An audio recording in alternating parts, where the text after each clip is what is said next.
Hi everyone, I'm Chef Warren Weeks with a cool recipe today. We're going to be talking a little bit about butternut squash bisque. Remember, the important things to take away from this video are going to be the techniques. That's what values most. Butternut squash bisque is a soup that you can make quickly. It's very nutritious, great probiotics, great source of dietary fibers, great macronutrients like magnesium and phosphate. So there's a lot of health value added to it. So in order to make this soup, we're going to start out with some butternut squash. But the first thing that I'm going to do is I'm going to get my saute pan hot because we're going to caramelize this squash. I'm a big Vollrath wherever pan fan. These pans are in the vast majority of all restaurants across the United States. They will be handed down to your great-grandchildren, to your great-great-grandchildren. They are the workhorse of the kitchen. So we're going to put that on and get it hot.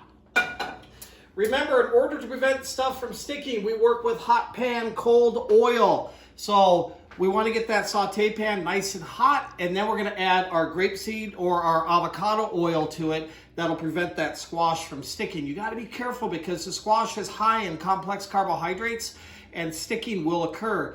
But the objective of cooking the squash is to get it nice and caramelized. It's very, very important because we want to change the complexity of those flavors.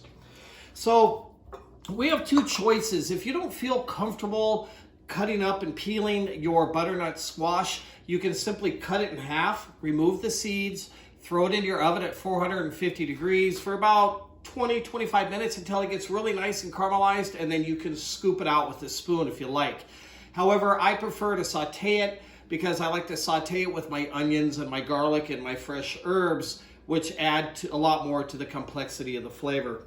So to clean the butternut squash, we're going to lay the squash flat on top of our work surface.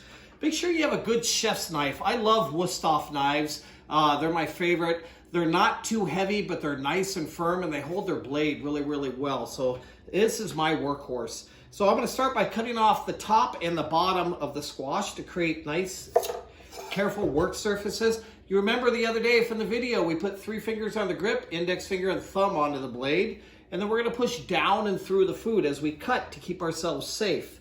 So we're going to push down and through. And now we're able to stand the squash up nice and straight.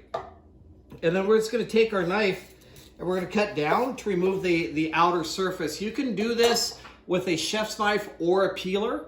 And then you'll cut it in half and you'll dice it up into nice, I like to do 3/4 inch by 3/4 inch, which is a large dice. Those caramelize very, very well.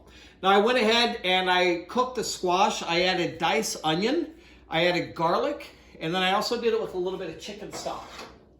If you're vegetarian, you can go ahead and use vegetable stock at this point in time, and that works out perfectly well. And then we're gonna add the sauteed mixture about 3/4 of the way through the saute process. Once the squash began to get soft, I added the chicken stock and I let that reduce. That little bit of steam in there makes those fibers relax quite a bit. And then we want to make sure that we add salt during the cooking process because that also breaks down the fibers, releases the sugars, and then helps it to caramelize a little bit quicker. We're going to add this mixture to our Vitamix. And then to that, we're going to add a little bit of heavy cream. We're going to add some chicken stock or vegetable stock. And if you're vegetarian, you can use almond milk in lieu of the heavy cream. Now to the soup, we're going to add cashews. I love cooking with cashews.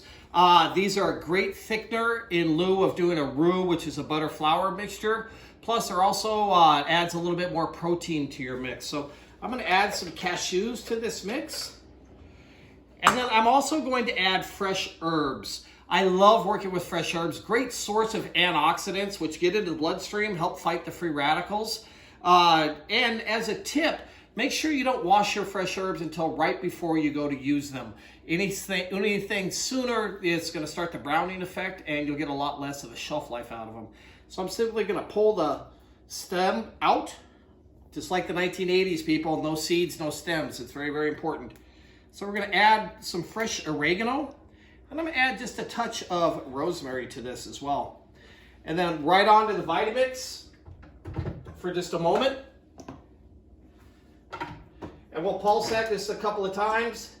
And then boom, we're gonna have an incredible soup within seconds. To garnish our soup, I had Mama Yenny.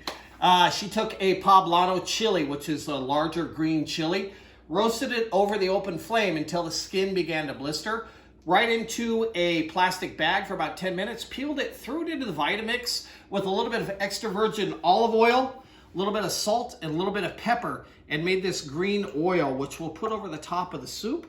And then we used a little bit of crema mexicano or sour cream. That's perfectly fine. You want to thin it down with just a little bit of water until it gets to a nice pourable consistency. Ladies and gents, add your soup to your bowl, garnish with your oil and your fresh herbs and your cashews, and you got it.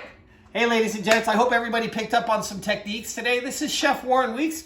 Check out the website at warrenweeks.com, and then also check out our YouTube page at Chef Warren Weeks and our Facebook page at Chef Warren Weeks as well. Have a great day, everybody. Take care.